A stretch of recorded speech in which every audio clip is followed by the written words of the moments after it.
प्रिय विद्यार्थियों नमस्कार। हिंदी की ऑनलाइन शिक्षण व्यवस्था में आप सबका हार्दिक अभिनंदन स्वागत। आइए प्रारंभ करते हैं हिंदी का शिक्षण। आज के हमारे हिंदी का शिक्षण का प्रकरण है संधि। स्वर संधि और व्यंजन संधि के अध्ययन के बाद हम अध्ययन करेंगे विसर्ग संधि का। विसर्ग संधि की परिभाषा और विसर्ग की क्या क्या स्थितियां बनती है, इसका अध्ययन हम इससे पहले के वीडियो में कर चुके हैं। यदि ये बात आपको पुनः समझनी है तो आप इससे पहले का वीडियो देख सकते हैं। विसर्ग की 6 स्थितियां बनती है। विसर्ग को ओ हो जाता है, विसर्ग को लोप हो जाता है, विसर्ग का श हो जाता है, विसर्ग का स हो जाता है, विसर्ग का र हो जाता है और विसर्ग का अवग्रह ओ हो जाता है। आज के इस वीडियो में हम यह समझने का प्रयत्न करेंगे कि विसर्ग को ओ क्यों होता है और विसर्ग का लोप क्यों होता है। इसकी कुछ स्थितियां हैं जिसको नियम के अनुसार हम समझते हैं। आइए आज के हम इस वीडियो में ये देखते हैं कि विसर्ग का ओ क्यों हो जाता है। यह हमें समझाया जा रहा है कि विसर्ग को ओ हो जाता है, लेकिन मन में प्रश्न ये आता है कि विसर्ग को ओ क्यों होता है। नियम के अनुसार समझाया गया है, यदि विसर्ग से पूर्व ए हो तथा विसर्ग के बाद कोई घोष व्यंजन आए। घोष व्यंजन किसे कहते हैं यह भी यहां समझाया गया है। प्रत्येक वर्ग का तीसरा, चौथा, पांचवा वर्ण या अंतस्थ व्यंजन या उस्व व्यंजन, ये सभी वर्ण घोष वर्ण कहलाते हैं। यदि विसर्ग से पूर्व ए आ जाता है और विसर्ग के बाद में कोई घोष व्यंजन आ जाता है, अर्थात किसी भी वर्ग का तीसरा, चौथा, पांचवा वर्ण आ जाता है या अंतस्थ व्यंजन आ जाते हैं या उस्व व्यंजन आ जाते हैं, तो इस नियम के अनुसार विसर्ग को ओ हो जाता है। ये बात आपने समझ ली होगी कि विसर्ग को ओ क्यों होता है। 2 स्थितियां बताई गई है। यदि विसर्ग से पूर्व ए आ जाता है और विसर्ग के बाद में घोष व्यंजन आ जाता है। घोष व्यंजन का अर्थ होता है प्रत्येक वर्ग का तीसरा, चौथा, पांचवा वर्ण या अंतस्थ व्यंजन या उस्व व्यंजन। वर्ग 5 होते हैं, क वर्ग, च वर्ग, ट वर्ग, त वर्ग, प वर्ग। इन 5 वर्गों के तीसरे, चौथे, पांचवें वर्ण या अंतस्थ व्यंजन य, र, ल, व या उस्व व्यंजन श है।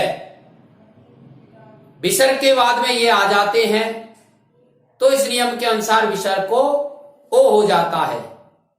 अब उदाहरणों के माध्यम से इस नियम को हम सिद्ध करते हैं।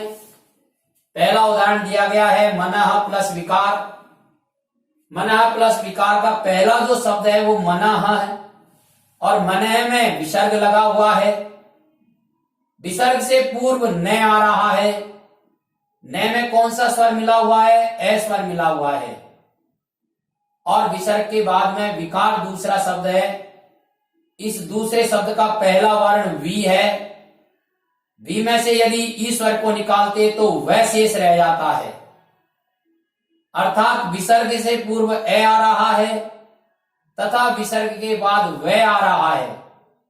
वह अंतस्थ व्यंजन है, इसको घोष व्यंजन कहते हैं। विसर्ग से पूर्व ए स्वर है और विसर्ग के बाद में घोष व्यंजन है।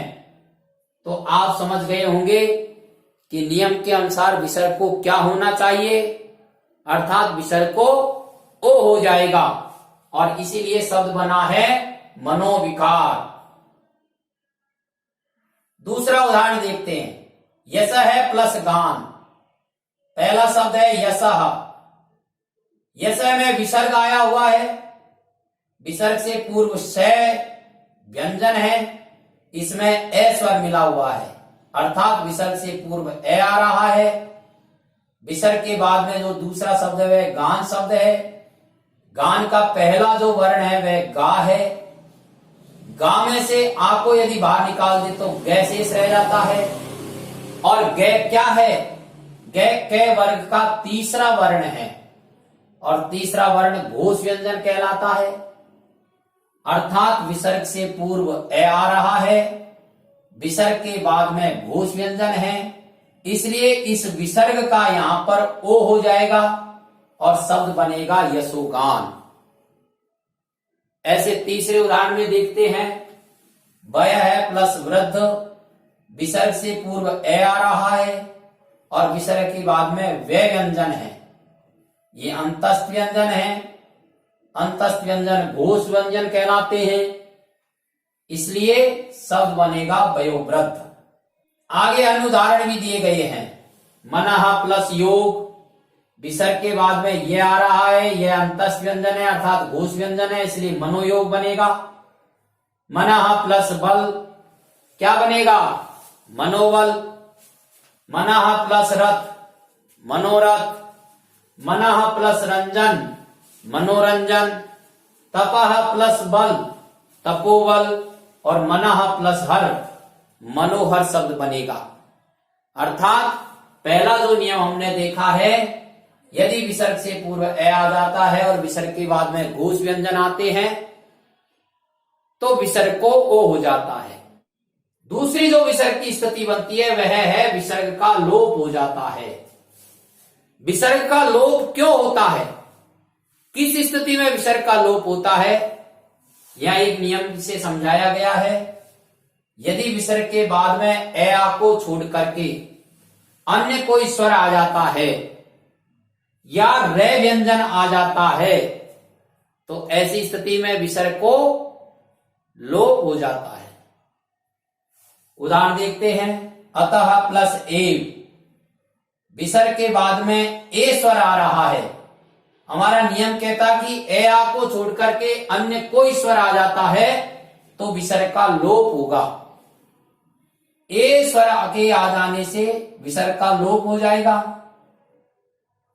और शब्द बनेगा अतएव। नी प्लस रस, विसर्ग से बाद में रे व्यंजन आ रहा है। नियम कहता है रे व्यंजन यदि आ जाता है तो विसर्ग का लोप हो जाता है। विसर्ग के लोप हो जाने से शब्द बनेगा नीरस और शुद्धता की दृष्टि से फिर शब्द बनेगा नीरस, अर्थात छोटी नी बड़ी नी में बदल जाएगी और शब्द हो जाएगा नीरस। इसी तरह से नीहि प्लस रोग, निरोग हो जाएगा। रजह प्लस उद्गम, विसर्ग के बाद ऊ स्वर के आ जाने से विसर्ग का लोप हो जाएगा और शब्द बन जाएगा रज उद्गम। इस प्रकार से विसर्ग की दो स्थितियों का अध्ययन आज के इस वीडियो में हमने किया है। समझने की दृष्टि से आप इसका स्क्रीनशॉट ले लीजिए और कम से कम 2 बार इस वीडियो का आप आवश्यक रूप से सुने। शिक्षण के अन्य वीडियो आपके पास आते रहे, इसके लिए इसके सब्सक्राइब करें। धन्यवाद।